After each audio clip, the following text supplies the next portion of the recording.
Dr. Juno Harrow pressed her palm against the observation deck's viewport, not to study the impossible spiral of starlight, but to feel something solid while her brother's voice echoed in her mind. Marcus had called her just before the quantum drive test, his transmission from Earth crackling with static. "Promise me you'll come home, Juno. Promise me you won't disappear into another one of your theories." She'd laughed then, assured him it was routine.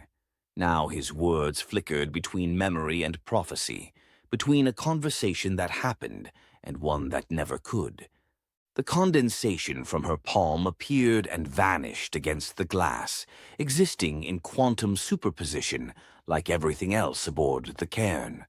3 days had passed since the drive's catastrophic failure, or 3 years, or 3 heartbeats. Time had become fluid here, where causality held no dominion. "The temporal readings are getting worse," she whispered into her comm, though Communications Officer Riley existed simultaneously as the colleague who answered her calls and the corpse she'd found floating in the corridor yesterday that had never happened. Behind her, the door hissed open. Captain Voss entered, bearing fresh scars across his left cheek, wounds from a hull breach that occurred in a timeline she couldn't remember. "Any progress on getting us home?" His voice carried the weight of decisions he'd made in lives he'd never lived. "Home?" Juno turned to face him, seeing her own exhaustion reflected in his eyes. "Marcus is probably wondering why I haven't called. In one timeline, I died in the explosion. In another, I never left Earth to begin with. Which version of home are you asking about?" Voss aged 10 years between heartbeats, then snapped back to his original appearance like a rubber band. "The crew is fragmenting, Juno. Henderson swears he remembers dying in an accident that never happened. Martinez keeps crying over children she's never had." The weight of infinite possibilities pressed against Juno's consciousness. Sometimes she remembered growing up on Mars, her mother's face weathered by red dust storms. Other times she'd been raised by her grandmother on Luna, learning to read star charts before she could write her own name. The entity's presence was bleeding alternate lives into their awareness, showing them the infinite branches of existence they'd never explored. "Something's out there," she said, pulling up navigation on her tablet. The display showed their position as a probability cloud rather than coordinates. "I'm calling it Thoros-Aphan. It exists as both singularity and omnipresence, observing all timelines simultaneously. We're caught in its gravitational influence." "You want to walk into the mind of a god?" Voss snapped, his composure cracking. "We don't even know what's real anymore, and you want to be its ambassador." The lights flickered, and suddenly they stood in engineering instead of the observation deck. Chief Nakamura looked up from a console that existed in 7 different configurations at once. "Dr. Harrow, the quantum resonance patterns are accelerating. Whatever's pulling us deeper, it's not letting go." A scream echoed from the corridor, followed by silence. Then the same scream, but pitched with desperate joy. Then sobbing that became laughter, that became the sound of someone who had never been born trying to speak their first word. "Sir," Torres's voice crackled over the comm, "I'm fine. Also, I'm dying. Also, I was never assigned to this mission. Sir, please. I remember my daughter's birth, but I've never been pregnant." In the corridor, Martinez sat against the bulkhead, whispering lullabies to children she'd never born. Tears fell for lives both lived and unlived as she rocked empty air with infinite tenderness. "They're so beautiful," she murmured to Juno. "In one life, Elena has your eyes. In another, Marcus laughs like his father." Juno knelt beside her, feeling the weight of parallel selves pressing against her consciousness. "Show me," she whispered, and for a moment she experienced Martinez's unlived motherhood, the weight of a newborn against her chest, the smell of baby powder, the exhaustion and joy of 3 a.m. feedings that existed in the quantum foam between possibilities. "This is madness," Dr. Chen announced, appearing beside them with a medical scanner that read biological impossibilities. Martinez's neural patterns are fragmenting across 17 different quantum states. Her brain is simultaneously experiencing multiple lifetimes. Not madness, Juno realized, standing slowly. Evolution. Thoros-Aphan isn't trying to destroy us. It's showing us what we could become. Every choice creates a branching timeline. We're simply becoming conscious of what was always there. The ship shuddered, and they were on the bridge. Half the crew stood at stations while their other halves collapsed on the floor, consciousness scattered across parallel existences. Ensign Park stared at her hands as they aged and grew young repeatedly. "I remember being a teacher on Titan.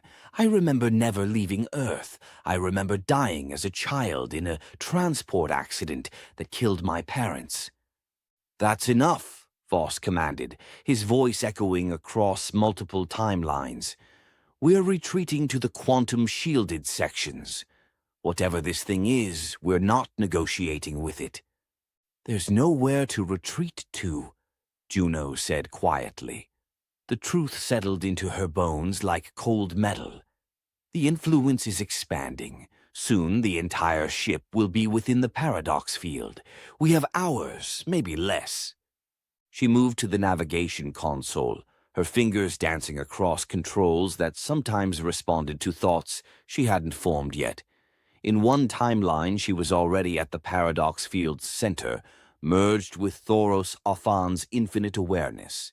In another, she had never become a physicist, instead living as a poet whose words captured the loneliness of Europa's ice-locked seas. "I volunteer to make direct contact," she announced, surprising herself with the certainty in her voice. "Absolutely not." Voss stepped between her and the exit. "You're compromised, Juno. This thing is in your head, making you think communion is the answer. For all we know, this is how it feeds, on species stupid enough to offer themselves up." The accusation hit her like a physical blow. "You think I'm under its influence? I think you're seeing patterns where there might only be predation," he replied.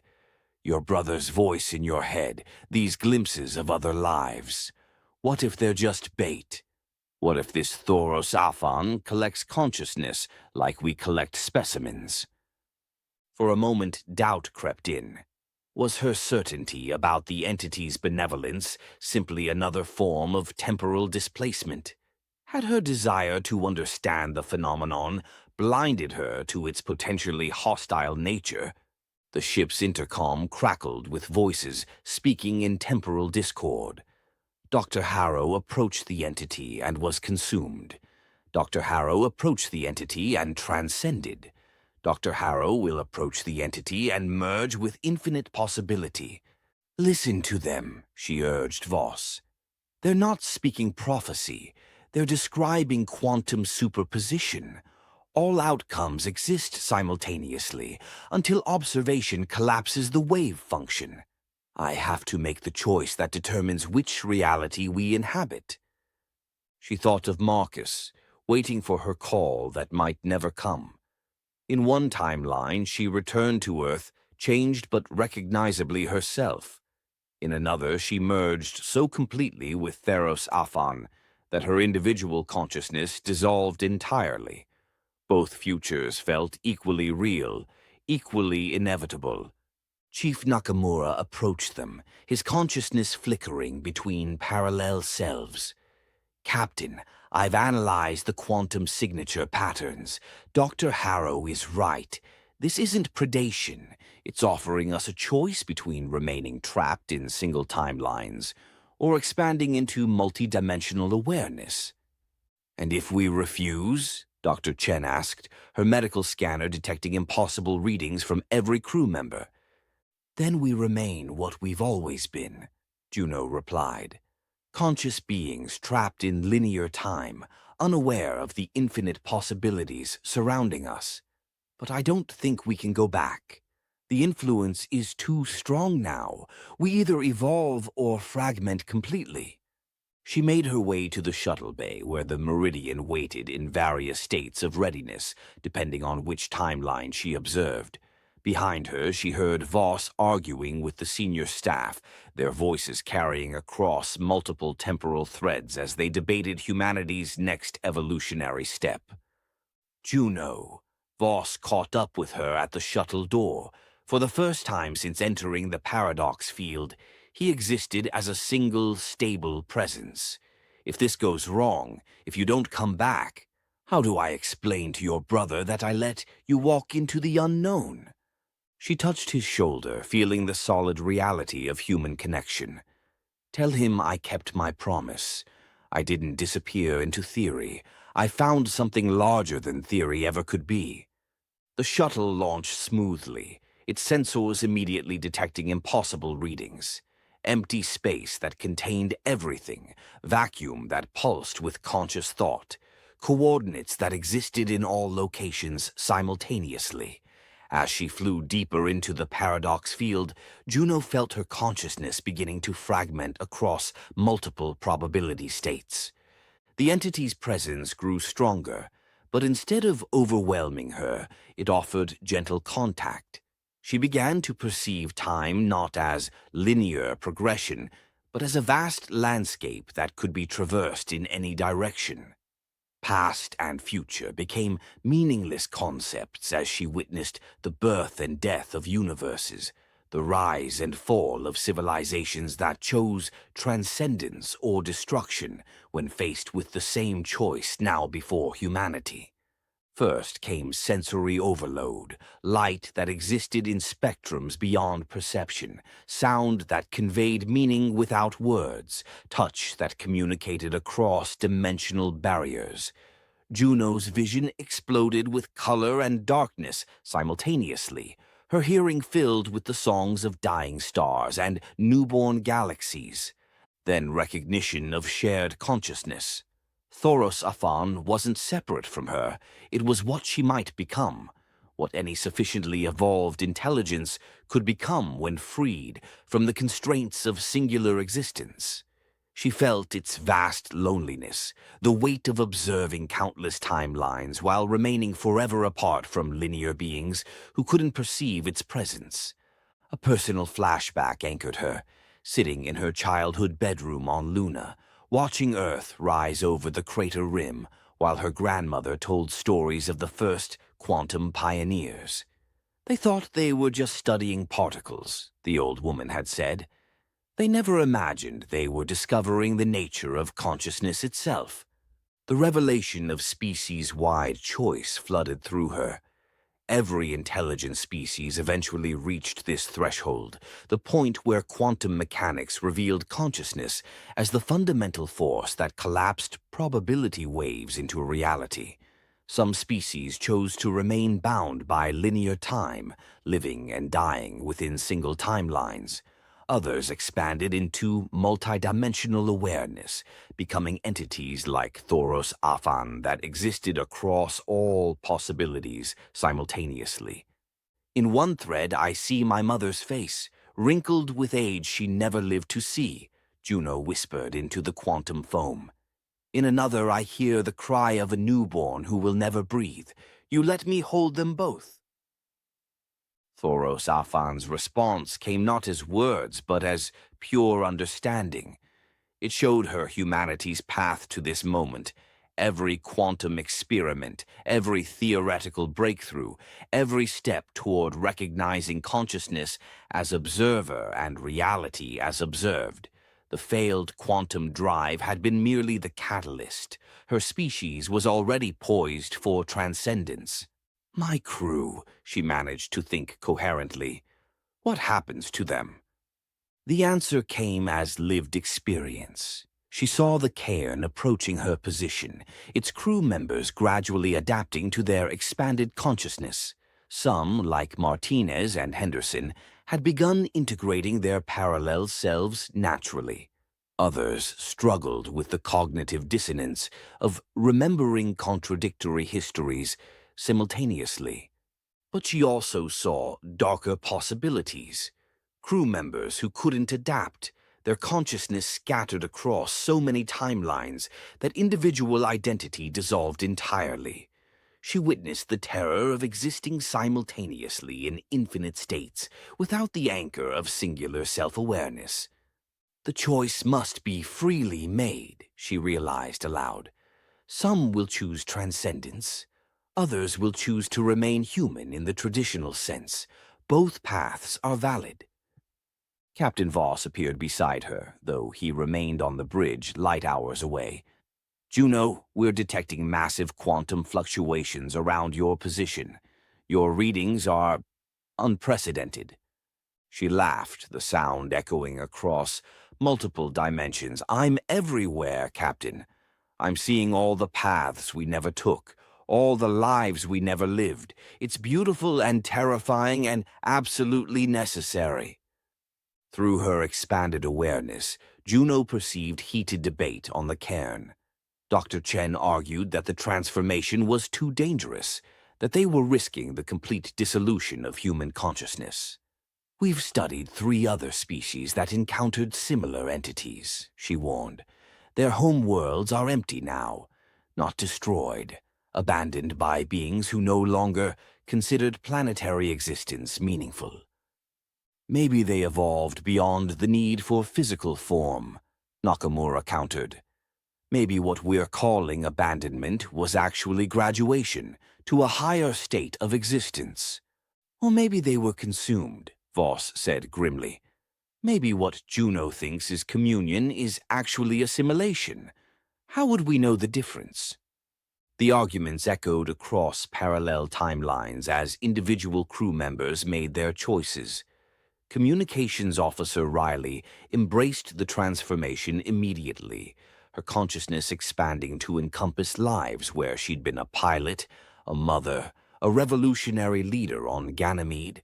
Her smile encompassed infinite possibilities as she helped others navigate their expanding awareness. But Security Chief Morrison retreated to the quantum-shielded sections, his face etched with horror. "I've seen enough," he declared.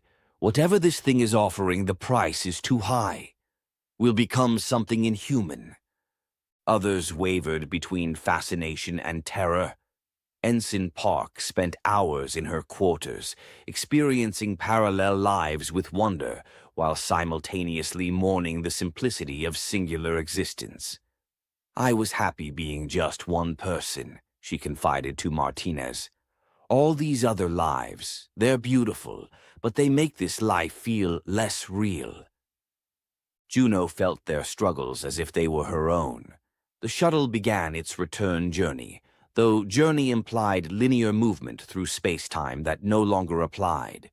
She existed simultaneously in the cockpit, merged with Thoros-Aphan at the Paradox Field's center, and standing on the Cairn's bridge explaining to her crewmates what they were becoming.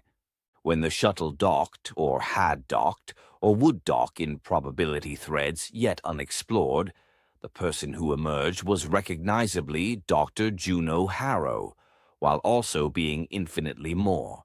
Her eyes held depths that suggested knowledge of countless lifetimes, and when she spoke, her words carried harmonics from parallel selves. "We have a choice to make," she announced to the assembled crew. "Not just as individuals, but as a species. We can return to linear existence, though I'm not certain such return is possible now, or we can accept what we're becoming." "What are the risks?" Morrison demanded, his hand resting on his sidearm as if bullets could wound quantum entities. "The same as any evolution," Juno replied gently. "We lose what we were in order to become what we might be. Some of us might not survive the transition intact. Others might find existence in linear time becoming impossible. But the alternative is remaining human," Dr. Chen interrupted. "There's value in limitation, Juno. Beauty in mortality, meaning in singular experience. Not every expansion of consciousness is progress." The observation hit deeper than Juno expected. She thought of her grandmother's stories, of the simple joy of watching Earth rise over Luna's horizon. Would that moment lose its power if she could simultaneously experience it across infinite variations? "You're asking us to choose between humanity and godhood," Morrison said. "That's not evolution. That's abandonment of everything that makes us who we are." "Is it?" Martinez stood, her consciousness stabilizing around the core identity of the woman who had served on the Cairn for 3 years.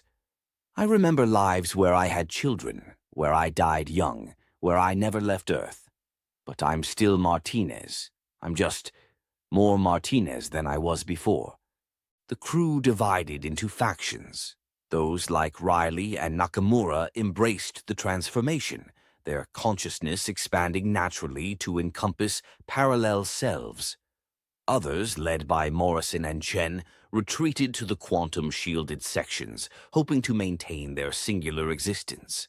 A third group, including Captain Voss, stood at the threshold, drawn to transcendence but unwilling to abandon their core humanity. "What if we're wrong?" he asked Juno. "What if this is how civilizations die, not through war or catastrophe, but through the seductive promise of infinite possibility?" Juno felt the weight of the choice pressing against her expanded consciousness. In some timelines, the crew chose unity and transcended together. In others, they fractured completely, some ascending while others remained bound to linear existence.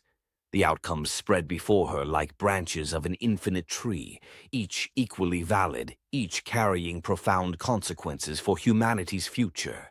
Standing on the bridge that existed in all timelines simultaneously, she realized that the choice itself was the point. Not the outcome, but the moment when consciousness recognized its own power to shape reality through observation and decision.